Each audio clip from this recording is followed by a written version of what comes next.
Baie welkom by Kaleio Kerk. As jy vandag vir die eerste keer saam met ons kuier, wil ons net vir jou sê, so baie welkom. Ek weet, die Heilige Gees gaan jou so bedien vandag. Ons het afgeskop met Januarie.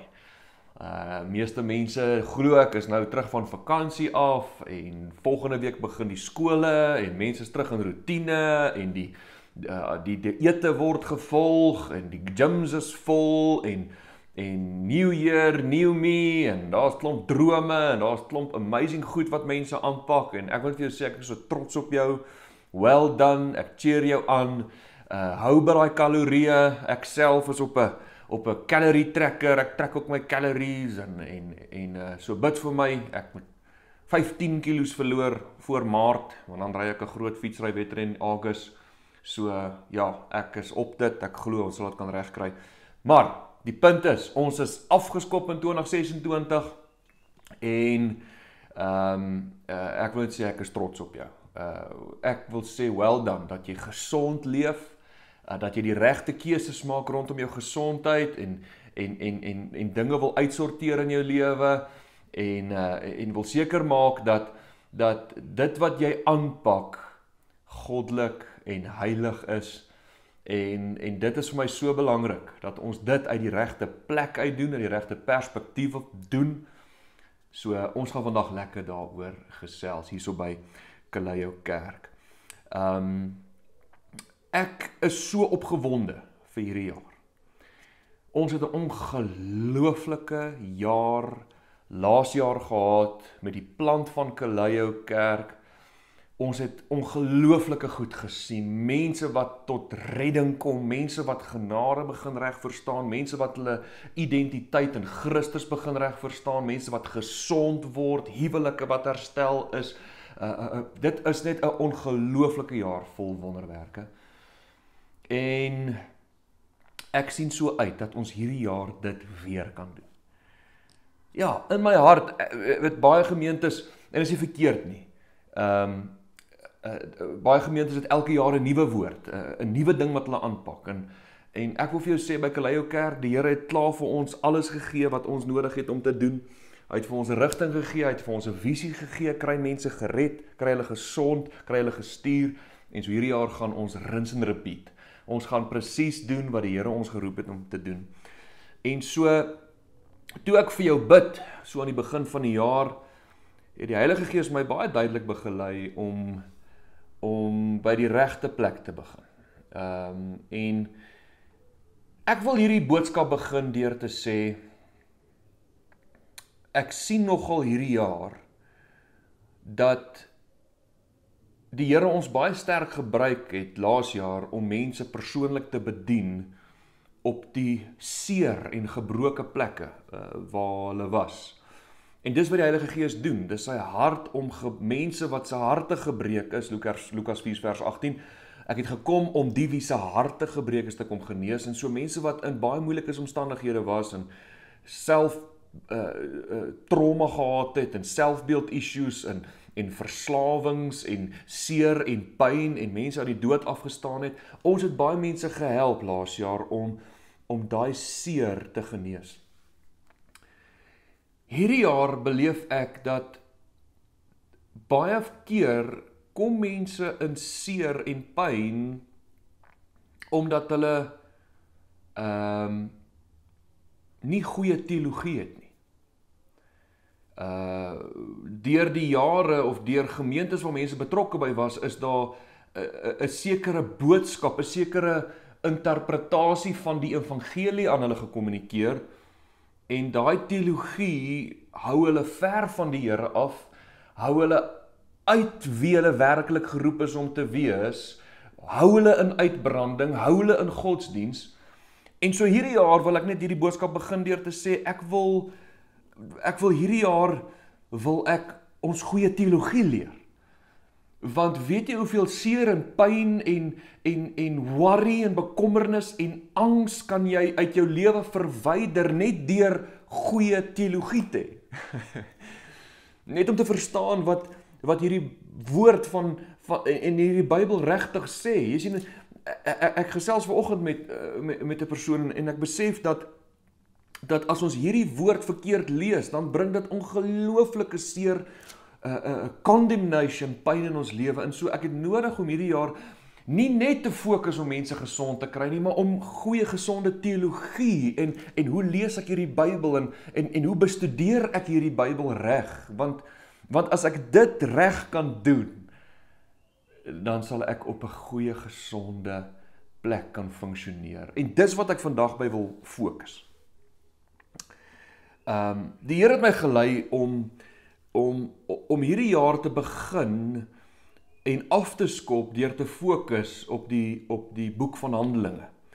Ek dink persoonlik daar's baie wat hy hierdie jaar in die kerk wil aanspreek, nie net ons kerk nie, maar kerk met 'n hoofletter K, die algemene kerk, die groter, al die kerke in Suid-Afrika, al die kerke in die wêreld. Ek dink die Here wil ons begelei en navigeer om iets ongelooflik daar binne te ontdek, sy hart vir ons en skuwe daar binne te maak.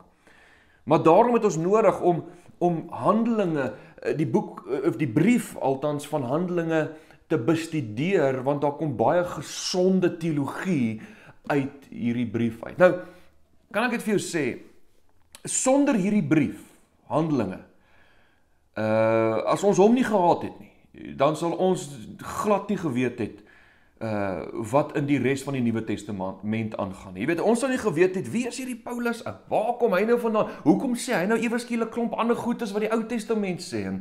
En ons sal glad nie geweet het, wat is hierdie kerk nou? En wat is hierdie Christen ding nou? Wat beteken dit? Onthou, dit gaan vir ons so nuut wees, of dit sal ons so die mekaar gemaak het, want die Nuwe Testament het baie konsepte wat Handelinge, die brief Handelinge vir ons die brug bou tussen die evangelies en die res van die Nuwe Testament.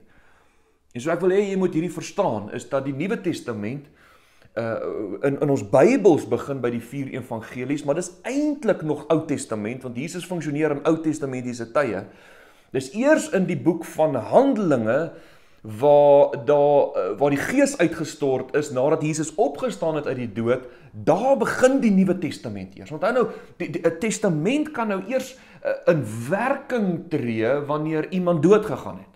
En so al die beloftes en alles wat Jesus kom bereik het, kom eers tot volle manifestering in die boek van Handelinge, of in die brief van Handelinge.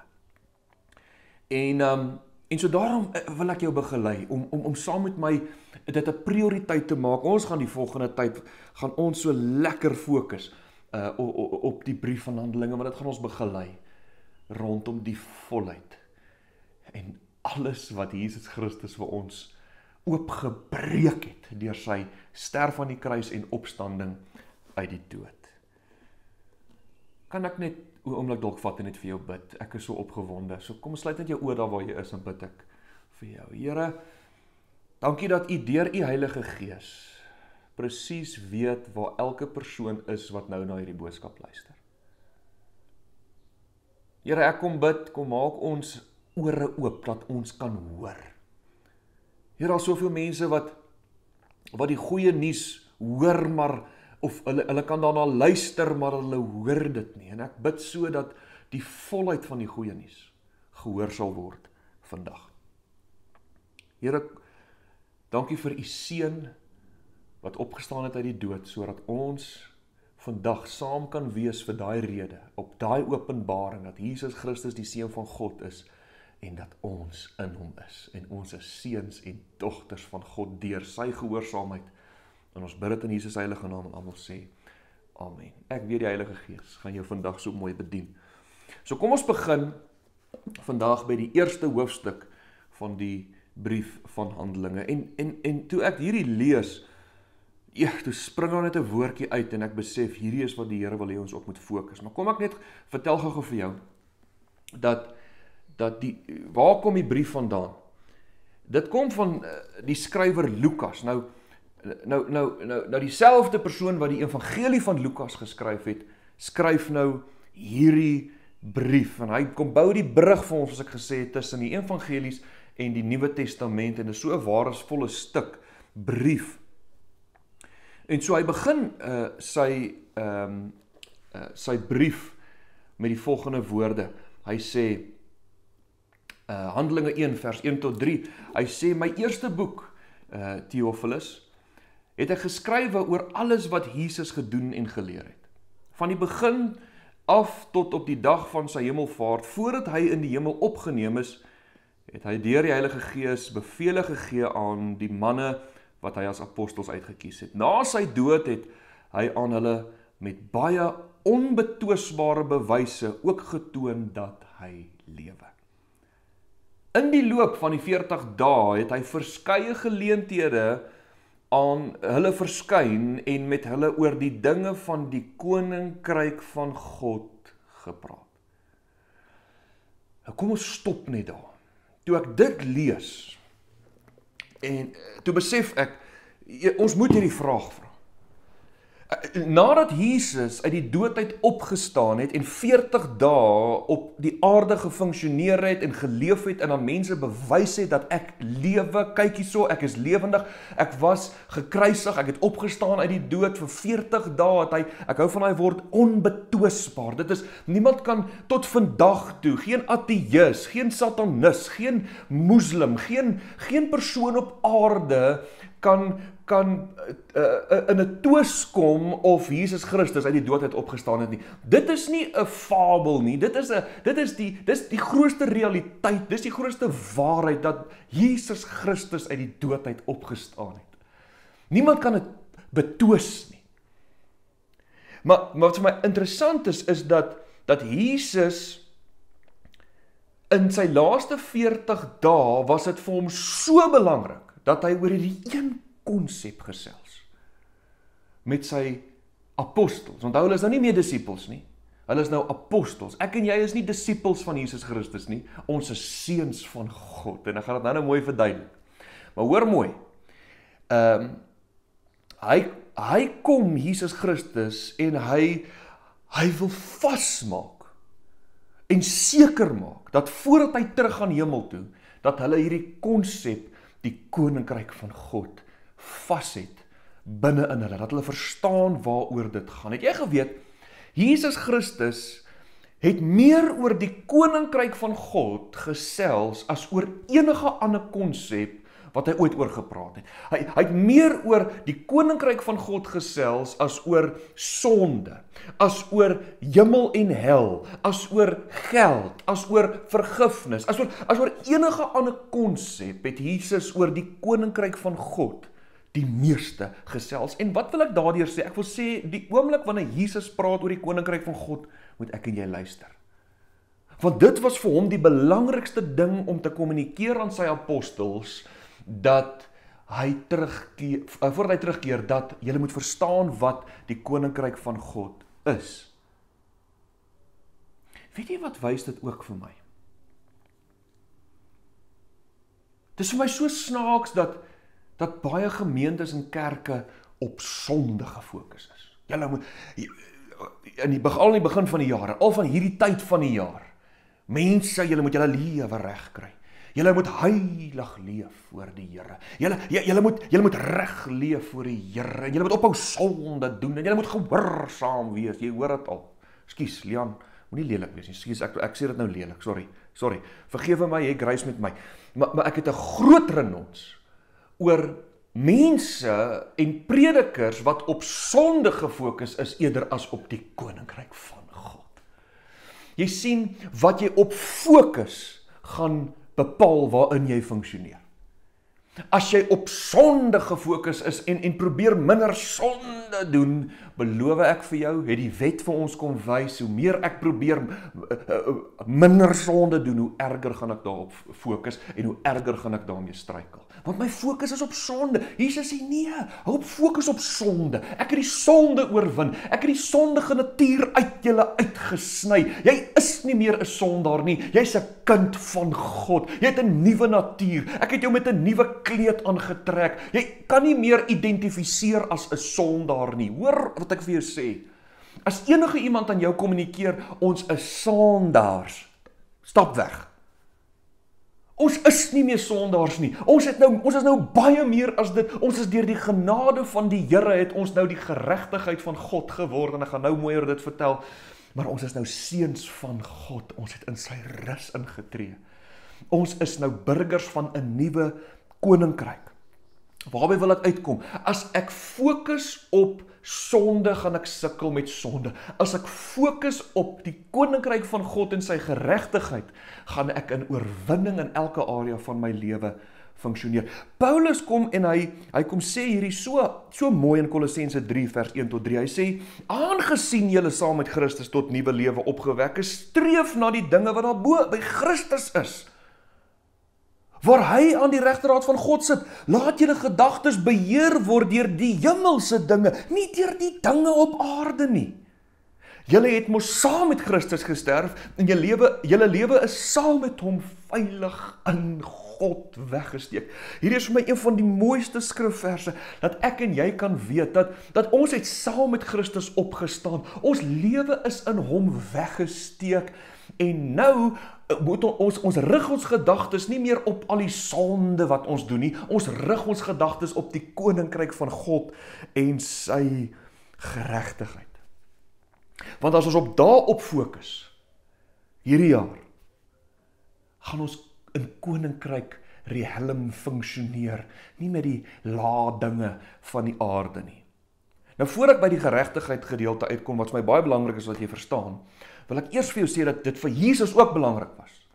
Dat hy sê, dat mense verstaan in die evangelies, wat is die koninkryk van God? Nou, jy moet onthou die Jode, hulle het geweet, en daar's klomp profesieë gewees, dat daar eendag 'n koning gaan kom, en hierdie koning gaan hulle kom red uit die seer en die pyn waar hulle binne is, en hy gaan 'n nuwe stad begin, en hy gaan daar regeer, en so hulle wag heeltyd vir hierdie koning om te kom, sodat 'n nuwe stad opgerig kan word, dat die Jode daar binne-in kan funksioneer, en Jesus kom as koning, maar nie soos wat hulle gedink het, hy moet lyk nie, hy kom as 'n mens, hy kom, en hy word gebore in 'n stal, soos wat ons op Kersfees geselebreit het, en hy kom as 'n gewone mens, want die koninkryk van God, wat die Here aarde toe gebring het, lyk anders as wat die Jode gedink het,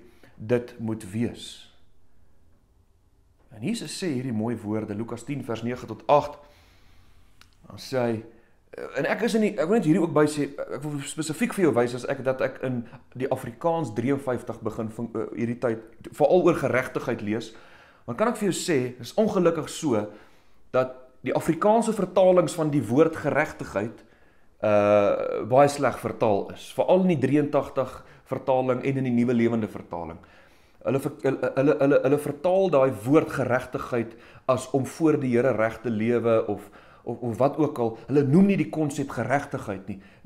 Om voor die Here reg te lewe en geregtigheid is twee verskillende goed.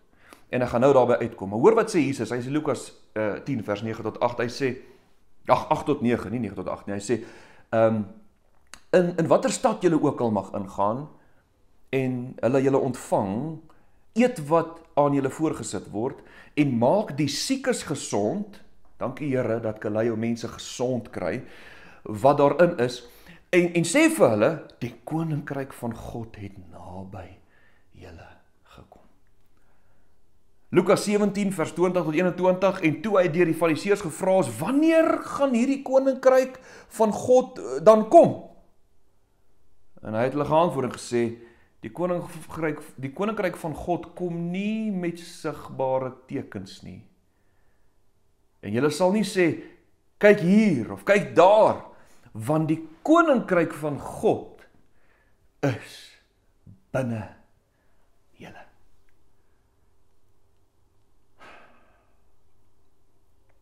Mag daai woorde net gou in jou gedagtes oor en oor speel. Wag gou.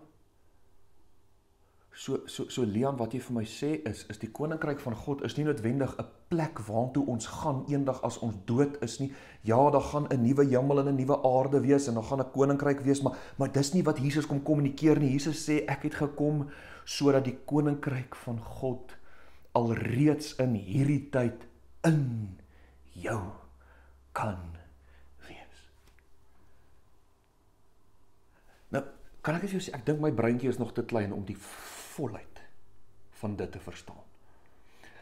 Dat die volle koninkryk van God, sy hele krag, sy waardes, sy karakter, sy voorsiening, sy rykdom, sy visie, sy liefde, dit alles is teenwoordig binne my en jou die oomblik wat ons tot geloof kom.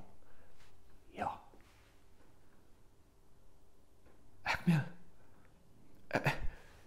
Ek probeer dit nog calculate. Ek verstaan dit nog nie 100% nie. Jy dink dalk ek moet dit verstaan.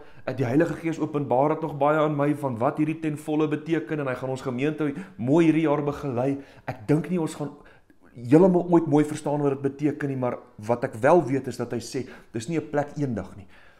Dis 'n krag, dis 'n koninkryk, dis 'n voorsiening, dis 'n rykdom, dis 'n heerskappy, dis 'n liefde binne in jou. En daarom kom hy in Matteus 6 vers 31 en dan sê hy, daai baie bekende gedeelte, waar mense so bekommerd is en so vol angs is, en miskien is jy daar hierdie jaar oor wie gaan vir my sorg en gaan ek bereik wat ek nodig het om te bereik en gaan ek genoeg geld hê vir alles wat nodig is om te betaal en al die rekeninge, hoor mooi, Jesus sê die volgende, Matteus 6 vers 31, hy sê, daarom moet julle nie kwel en sê, wat sal ons eet en wat sal ons drink of wat sal ons aantrek nie, want na al hierdie dinge soek die heidene. Want julle hemelse Vader weet dat julle al hierdie dinge nodig het. Maar vers 33, maar soek eers die koninkryk van God en sy wat? Geregtigheid. En al hierdie dinge sal vir julle bygevoeg word. Kom ons pause net gou weer, wag het gou. So die Here wil nie hê ek moet in 2026 bekommer oor wat gaan ek eet en wat gaan ek drink. Wag, jy moet bekommer wat in jou mond sit, in terme van dieet en al. Jy kan jy sweetie pies en milkshakes en al, dit is 'n ander saak. Maar ek hoef nie te bekommer oor wat gaan ek eet en wie gaan vir my sorg.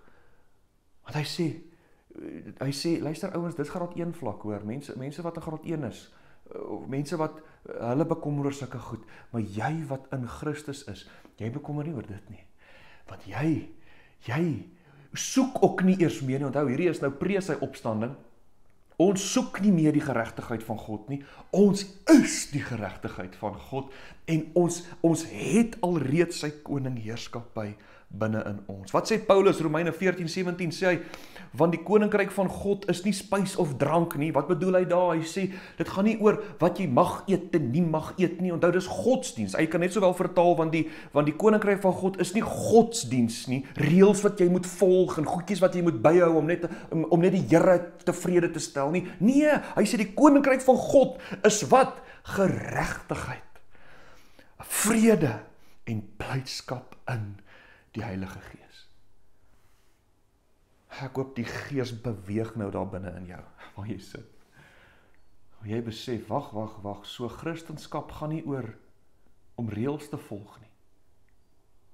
Wag, Christenskap gaan nie oor ek moet net 'n goeie soet mensie wees nie. Wag, Christenskap gaan nie oor dat ek moet al hierdie goedjies reg doen nie. My vriendin, skus, as jy dink dis Christenskap, wie ook al dit vir jou geleer het die pot heeltemal misgesit, hoor. Die koninkryk, die Christenskap gaan daaroor dat die koninkryk, die volheid, dit gaan daaroor dat ons totaal geregtig verklaar is, dat ons totaal heilig verklaar is. Ons moet nie nog heilig gemaak word nie. Baie mense praat die heiligmaking, julle moet nog heilig gemaak word. Ons is klaar heilig.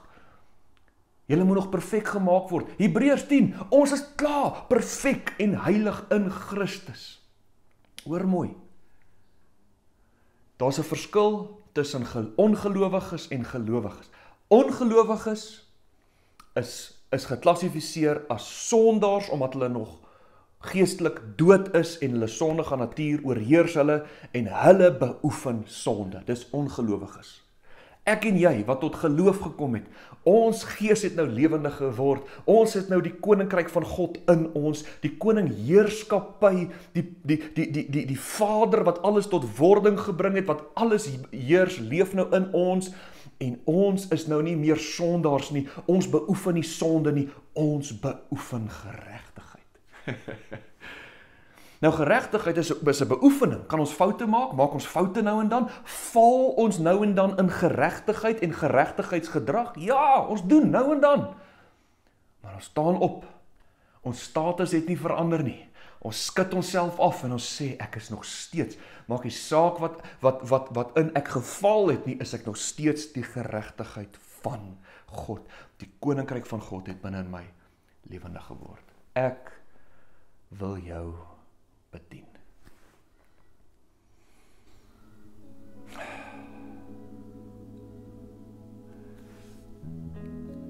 Jy, gelowige, hoe sal jou lewe hierdie jaar anders lyk? As jy besef, jy is totaal geregtig verklaar. Niks kan dit ooit weer verander nie. Jy is die geregtigheid van God. Jy is in regstaande posisie in die Vader. Nommer 2, dat die volle koninkryk van God het binne in jou kom woon. Jesus Christus het binne in jou kom woon. Sy kapasiteit, sy voorsiening, sy liefde, sy regering, sy waardes. Jy sien, dis wat die vyand wil regkry, is dat ek en jy weer fokus op die ou mens, die gebroke mens, maar ek wil jou begelei hierdie jaar om te sê, jy het nog in leuns gefunksioneer, wil jy nie hierdie jaar in die waarheid funksioneer. Dat jy, daar sal altyd vir jou voorsien word, as 'n burger van die koninkryk van God. Daar sal altyd na jou gekyk word. Daar sal 'n kapasiteit binne in jou opgerig word om te wees wat die Vader jou geroep het om te wees. Hierdie hele boodskap bring soveel vrede vir my, dat ek hierdie jaar nie hoef te begin om te vas en te bid en die Here se aangesig te soek nie. Ek kan rus in die wete dat sy genade my kom red het, dat dit my as seun kom verklaar het, en nou kan ek die koninkryk deur my lewe rondom my manifesteer. En dis wat ek vir jou wil hanteer te sê. Miskien is jou lewe nie daar om net minder sonde te doen nie. Miskien is jou lewe daar en jy's hier om die koninkryksrealiteit wat die Vader binne in jou lewendig gemaak het, om deur jou lewe, elke plek wat jy ingaan, elke ding wat jy doen, elke verhouding wat jy in is, as ma, as pa, as huweliksmaat, as werksgenoot, in dit is ons besig om die koninkryk van God te manifesteer. Hoe dit in die hemel lyk, so ook op die aarde. En hoe lyk dit hierdie jaar in jou lewe? Wanneer jy jou identiteit vasmaak, eerder as die gebroke, ek wil eintlik dit so stel, jy is nie gebreek nie, jy is nie verlore nie, jy is nie agter nie, jy is nie dom nie, nee, jy is die geregtigheid van God in Christus Jesus. Dis wie jy is. Mag jy hierdie jaar beleef hoe die koninkryk van God deur jou lewe gemanifesteer word. Ek het jou so lief. En ek kan nie wag om volgende week saam met jou by Simplicity Venue te kuier nie. Goed gaan en veilig wees.